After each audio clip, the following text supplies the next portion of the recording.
ಆ ಸಂವಿಧಾನದ ಆಶಯದಂತೆ ಆರ್ಟಿಕಲ್ 23ರಲ್ಲಿ ಜೀತ ಪದ್ಧತಿ ಕಾನೂನನ್ನ ರದ್ದು ಮಾಡಿ ಆ ಜೀತ ಪದ್ಧತಿ ಕಾನೂನು 1976 ಅಕ್ಟೋಬರ್ 25ರಂದು ಏನು ರಾಷ್ಟ್ರಾಧ್ಯಕ್ಷರ ಒಪ್ಪಿಗೆ ಮೇರೆಗೆ ಈ ಜೀತ ಪದ್ಧತಿ ರದ್ದತಿ ಕಾನೂನು ಜಾರಿ ಬಂದಿದೆಯೋ.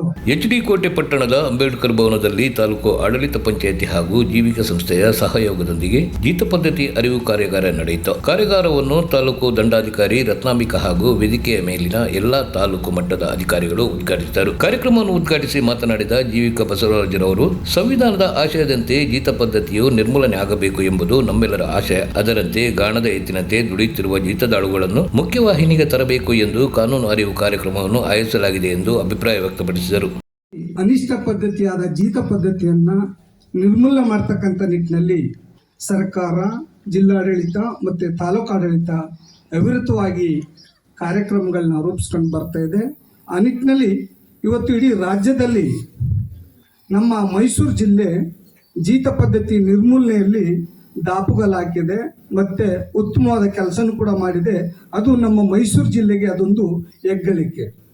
ಕಾರಣ ಏನಂದ್ರೆ ನಮ್ಮ ಮೈಸೂರು ಜಿಲ್ಲೆಯಲ್ಲಿ ಇರ್ತಕ್ಕಂಥ ಎಲ್ಲ ತಾಯಿ ಹೃದಯ ಇರ್ತಕ್ಕಂಥ ಅಧಿಕಾರಿಗಳು ಈ ಅನಿಷ್ಟ ಪದ್ಧತಿ ನಿರ್ಮೂಲನೆ ಮಾಡ್ತಕ್ಕಂಥ ನಿಟ್ಟಿನಲ್ಲಿ ಅವರು ತೋರಿಸಿದಂಥ ದಿಟ್ಟ ನಿಲುವು ಮತ್ತು ಅವರ ಬಾಬಾ ಸಾಹೇಬ್ ಅಂಬೇಡ್ಕರ್ ಅವರು ಸರ್ವರಿಗೂ ನ್ಯಾಯ, ಸಮಾನತೆ, ಸ್ವಾತಂತ್ರ್ಯ, ಸಹೋದರತ್ವದಡಿಯಲ್ಲಿ ಸಮಾಜದ ಕಟ್ಟ ಕಡೆಯಲ್ಲಿರ್ತಕ್ಕಂಥ ವ್ಯಕ್ತಿಗೂ ಕೂಡ ಘನತೆಯ ಬದುಕನ್ನು ಕೊಡಬೇಕು ಅನ್ನೋ ನಿಟ್ಟಿನಲ್ಲಿ ಇವತ್ತು ನಮಗೆ ಒಂದು ಪ್ರಬುದ್ಧವಾದ ಸಂವಿಧಾನ ರಚನೆಯಾಗಿದೆಯೋ ಆ ಸಂವಿಧಾನದ ಆಶಯದಂತೆ ಆರ್ಟಿಕಲ್ 23ರಲ್ಲಿ ಜೀತ ಪದ್ಧತಿ ಕಾನೂನನ್ನ ರದ್ದು ಮಾಡಿ ಆ ಜೀತ ಪದ್ಧತಿ ಕಾನೂನು 1976 ಅಕ್ಟೋಬರ್ 25ರಂದು ಏನು ರಾಷ್ಟ್ರಾಧ್ಯಕ್ಷರ ಒಪ್ಪಿಗೆ ಮೇರೆಗೆ ಈ ಜೀತ ಪದ್ಧತಿ ರದ್ದತಿ ಕಾನೂನು ಜಾರಿ ಬಂದಿದೆಯೋ ಅಂದಿನಿಂದ ಇಂದಿನವರೆಗೆ ನಮ್ಮ ದೇಶ ಮತ್ತು ರಾಜ್ಯ ಮಟ್ಟದಲ್ಲಿ ಜೀತ ಸಮಸ್ಯೆ ಬಗ್ಗೆ ಹಲವಾರು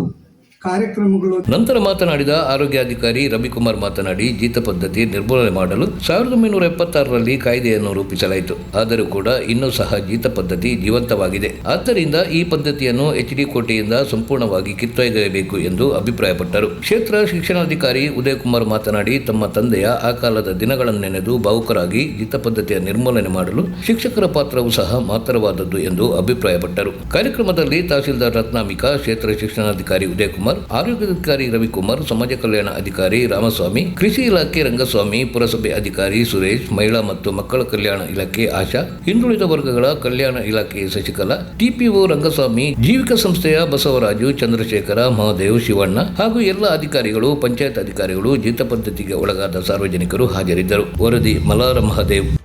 ಈ ಒಂದು ಅನಿಷ್ಟ ಪದ್ಧತಿ ನಮ್ಮ ತಾಲೂಕಲ್ಲಿ ಎಲ್ಲೂ ಇರಬಾರದು.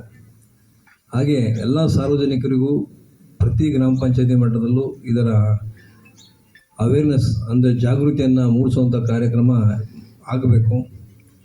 ನಮ್ಮ ಆದ್ಯ ಕರ್ತವ್ಯ ಸಹ ಆಗಿದೆ. ತಾಲೂಕು ಮಟ್ಟದ ಅಧಿಕಾರಿಗಳಿಗೆ ಮತ್ತು ಎಲ್ಲ ಸರ್ಕಾರದ ನಿರ್ದೇಶನದಂತೆ ತಳಮಟ್ಟದ ಪ್ರತಿಯೊಬ್ಬರಿಗೂ ಈ ಜೀತ ಪದ್ಧತಿ, ಅದರ ಆಕ್ಟು, ಅದರ ಪ್ರತಿಯೊಂದು ಪ್ರಮುಖ ಪಾತ್ರ ನಮಗಿದೆ. ಸೊ ಅದನ್ನು ಪ್ರಾಮಾಣಿಕವಾಗಿ ಮಾಡೋಣ. ಈ ತಾಲೂಕನ್ನು ಜೀತ ಮುಕ್ತ ತಾಲೂಕಾಗಿ ನಾವೆಲ್ಲ ಮಾಡೋಣ. ನಿಮ್ಮೆಲ್ಲರ ಸಹಕಾರ ಇರಲಿ. ಇದು ಒಳ್ಳೆಯ ಕಾರ್ಯಾಗಾರ, ಇದು ಯಶಸ್ವಿಯಾಗಲಿ ಅಂತ ಆಶಿಸ್ತಾ ನನ್ನ ಮಾತು ಮುಗಿಸ್ತೀನಿ. Thank you. ನಮಸ್ಕಾರ. ಜೀತ ಪದ್ಧತಿ ಅಂದರೆ ನಮ್ಮ ಅಪ್ಪ ನೆನಪಾಗಿರುತ್ತೆ ನನಗೆ. ಯಾಕೆ ನೆನಪಾಗ್ತಾರೆ ಅಂದರೆ, ನಾವು ಒಂದು ಮಧ್ಯಮ ಕುಟುಂಬ. ನಾವು SSLC ಹಾಸ್ಟೆಲ್ಲಿ ಓದ್ಕೊಂಡು 5ರಿಂದ 10ನೇ ತರಗತಿ ಹಾಸ್ಟೆಲ್ ಇದ್ದೆ ನಾನು ಕೊಳ್ಳೇಗಾಲದಲ್ಲಿ. ಓದ್ಕೊಂಡು ರಜಕ್ಕೆ ಬಂದಾಗ ನಮ್ಮ ಅಪ್ಪ ಹೇಳ್ತಾ ಇದ್ರು. ನಮ್ಮಪ್ಪ ಸರ್ಕಾರಿ ನೌಕರರೇ, ಫಾರೆಸ್ಟ್ ಗಾರ್ಡು, ಅರಣ್ಯ ಇಲಾಖೆಯಲ್ಲಿದ್ದರು. ಅವ್ರದ್ದು ಏನಪ್ಪ ಅಂದರೆ ತತ್ವ, ನಾನು ಅರಣ್ಯ ಕಾಯೋನು, ಅರಣ್ಯ ರಕ್ಷಣೆ ಮಾಡಬೇಕಾದವನು. ಹಾಗಾಗಿ ನಾನು ಅಲ್ಲಿಂದ ಸೌದೆ ತರಲ್ಲ ಮನೆಗೆ, ನೀವೇ ತರಬೇಕು ಸೌದೆನ. ರಾಜ್ಯದಲ್ಲಿ ಏನು ಕೆಲಸ ಮಾಡ್ತಾ ಇದ್ದೀರಿ, ಹೋಗಿ